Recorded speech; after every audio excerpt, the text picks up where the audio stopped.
Capítulo 19. Quando Jeová seu Deus destruir as nações cuja terra Jeová seu Deus lhe dá, e você tiver tomado posse da terra delas, e estiver estabelecido nas cidades e nas casas delas, você deve separar 3 cidades na terra que Jeová seu Deus lhe dá como propriedade. Você deve dividir em 3 partes o território da terra que Jeová seu Deus lhe dá como propriedade, e preparar as estradas para que o homicida possa fugir para uma dessas cidades. Isto é o que deve acontecer no caso do homicida que fugir para lá a fim de continuar vivo. Quando ele, sem querer, golpear o seu próximo, sem que o tenha odiado antes, por exemplo, se ele for com o seu próximo à floresta para juntar lenha e levantar o machado para cortar a árvore, e o ferro do machado se soltar do cabo, atingir seu próximo e este morrer, então o homicida deve fugir para uma dessas cidades para ficar vivo. Do contrário, o vingador do sangue enfurecido poderia perseguir, alcançar e matar o homicida, visto que a distância até a cidade seria muito grande. No entanto, ele não merecia morrer, pois não odiava seu próximo. É por isso que lhe ordeno, separe 3 cidades. Se Jeová seu Deus aumentar o seu território, assim como jurou aos seus antepassados, e lhe der toda a terra que prometeu dar aos seus antepassados, desde que você obedeça fielmente a todos estes mandamentos que hoje lhe dou, amando a Jeová seu Deus e andando sempre nos seus caminhos, então você deve acrescentar 3 cidades a essas 3. Assim, não será derramado sangue inocente na terra que Jeová seu Deus lhe dá como herança, e não recairá sobre você culpa de sangue. Mas se um homem que odiava seu próximo ficou esperando para atacá-lo, e o feriu fatalmente, de modo que ele morreu, e o homem fugiu para uma dessas cidades, então os anciãos da cidade dele devem mandar buscá-lo, e devem entregá-lo nas mãos do vingador do sangue, e o homem deve morrer. Você não deve ter dó dele. Elimine de Israel a culpa pelo sangue inocente, para que tudo vá bem com você. Quando você receber a sua herança na terra que Jeová seu Deus lhe dá como propriedade, você não deve mudar os marcos divisórios do terreno do seu vizinho, do lugar em que os seus antepassados os tiverem estabelecido. Uma só testemunha não é suficiente para condenar alguém por causa de qualquer erro ou pecado que ele tenha cometido. A questão deve ficar estabelecida com base no depoimento de 2 ou 3 testemunhas. Caso uma testemunha mal intencionada deponha contra um homem e o acuse de uma transgressão, os 2 homens que tiverem a disputa comparecerão perante Jeová, perante os sacerdotes e os juízes que estiverem servindo naqueles dias. Os juízes farão uma investigação cuidadosa, e se o homem que depôs for uma testemunha falsa e tiver levantado uma acusação falsa contra o seu irmão, vocês devem fazer a ele o mesmo que ele tramou fazer ao seu irmão. Assim, você deve eliminar o mal do seu meio. Os que restarem ouvirão e ficarão com medo, e nunca mais farão uma maldade como essa no seu meio. Você não deve ter dó. Será vida por vida, olho por olho, dente por dente, mão por mão, pé por pé. Capítulo 20. Se você for à guerra contra os seus inimigos, e vir que os cavalos, os carros de guerra e as tropas deles são mais numerosos do que os seus, não tenha medo deles, pois Jeová seu Deus, que o tirou da terra do Egito, está com você.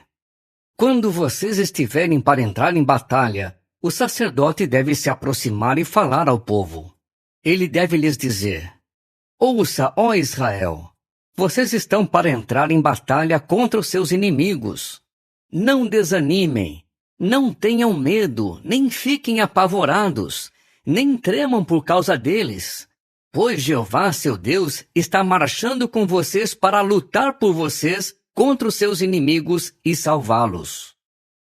Os oficiais também devem dizer ao povo: quem construiu uma casa nova e não a inaugurou, retorne à sua casa, senão poderá morrer na batalha e outro homem a inaugurará. E quem plantou um vinhedo e ainda não colheu os seus frutos, retorne à sua casa, senão poderá morrer na batalha e outro homem colherá os seus frutos.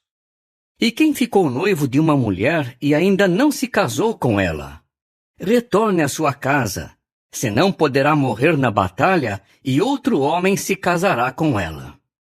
Os oficiais também devem perguntar ao povo: quem está com medo e desanimado?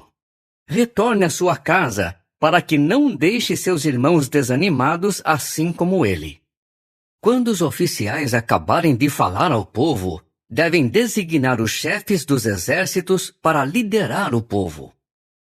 Se você se aproximar de uma cidade para lutar contra ela, deve-lhe anunciar termos de paz. Se ela lhe der uma resposta pacífica e abrir os portões para você, todo o povo encontrado ali se tornará seu para trabalhos forçados, e eles o servirão. No entanto, se ela se recusar a fazer paz e guerrear contra você, você deve sitiá-la, e Jeová seu Deus certamente a entregará nas suas mãos. Mate com a espada todo homem nela. Mas as mulheres, as crianças, os rebanhos e tudo o que houver na cidade, todo o despojo dela, você pode saquear. E você comerá do despojo dos seus inimigos, que Jeová seu Deus lhe entregou. Você fará isso com todas as cidades bem distantes de você, que não forem cidades das nações que estão perto de você.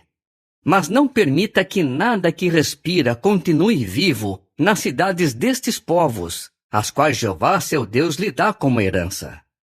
Você deve entregá-los à destruição: os hititas, os amorreus, os cananeus, os perizeus, os heveus e os jebuseus, assim como Jeová seu Deus lhe ordenou, para que eles não ensinem vocês a imitar todas as coisas detestáveis que eles fazem para os seus deuses, levando-os a pecar contra Jeová seu Deus. Se você sitiar uma cidade e a tomar depois de lutar contra ela por muito tempo, você não deve destruir suas árvores, erguendo um machado contra elas. Você pode comer delas, mas não deve cortá-las. Pois será que você deveria sitiar uma árvore do campo, assim como faria com um homem? Você pode destruir apenas a árvore que você souber que não serve para alimento. Pode cortá-la e construir obras de cerco contra a cidade que guerreia contra você, até que ela caia. Capítulo 21. Se alguém for encontrado morto em algum campo da terra que Jeová seu Deus lhe dá como propriedade, e não se souber quem o matou, seus anciãos e juízes devem sair e medir a distância entre o cadáver e as cidades ao redor.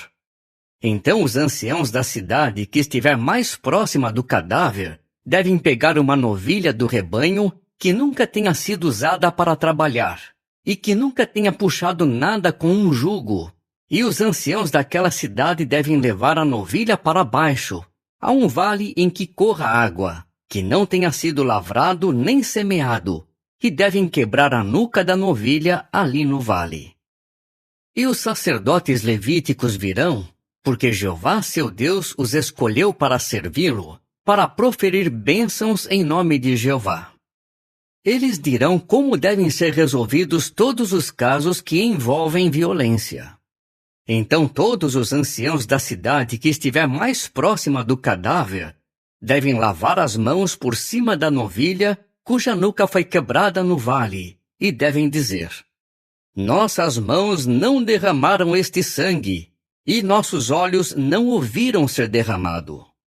Não condene o teu povo Israel, que resgataste, ó Jeová, e não deixe que a culpa pelo sangue inocente permaneça entre o teu povo Israel. Então eles não terão culpa de sangue. Assim você eliminará do seu meio a culpa pelo sangue inocente, fazendo o que é certo aos olhos de Jeová. Caso você vá à guerra contra os seus inimigos, e Jeová seu Deus os derrote para você, e você os leve cativos, e veja entre os cativos uma mulher bonita, se sinta atraído a ela, e queira tomá-la como esposa, então você pode trazê-la para casa. E ela deve raspar a cabeça, cortar as unhas, tirar a roupa de cativeiro e morar na sua casa. Ela chorará por seu pai e sua mãe por um mês inteiro, e depois você poderá ter relações com ela. Você se tornará seu marido e ela se tornará sua esposa. Mas se você não se agradar dela, deve deixá-la ir para onde ela quiser.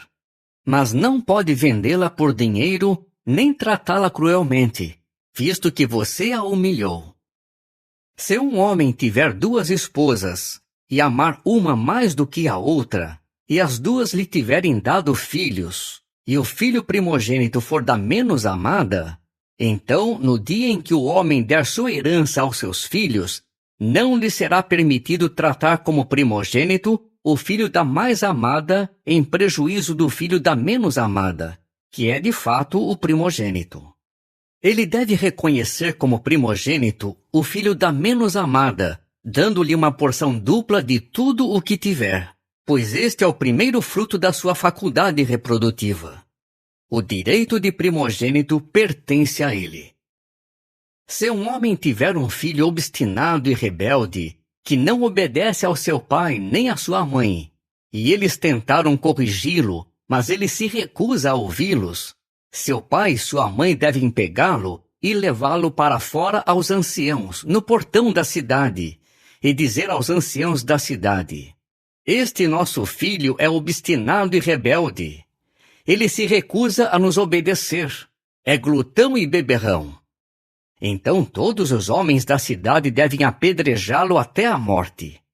Assim, elimine o mal do seu meio. E todo Israel ouvirá a respeito disso e ficará com medo. Se um homem cometer um pecado que mereça a sentença de morte e for morto, e você o pendurar num madeiro, seu cadáver não deve ficar a noite toda no madeiro. Você deve se certificar de enterrá-lo naquele dia, pois quem é pendurado no madeiro é amaldiçoado por Deus. Você não deve tornar impura a terra que Jeová seu Deus lhe dá como herança.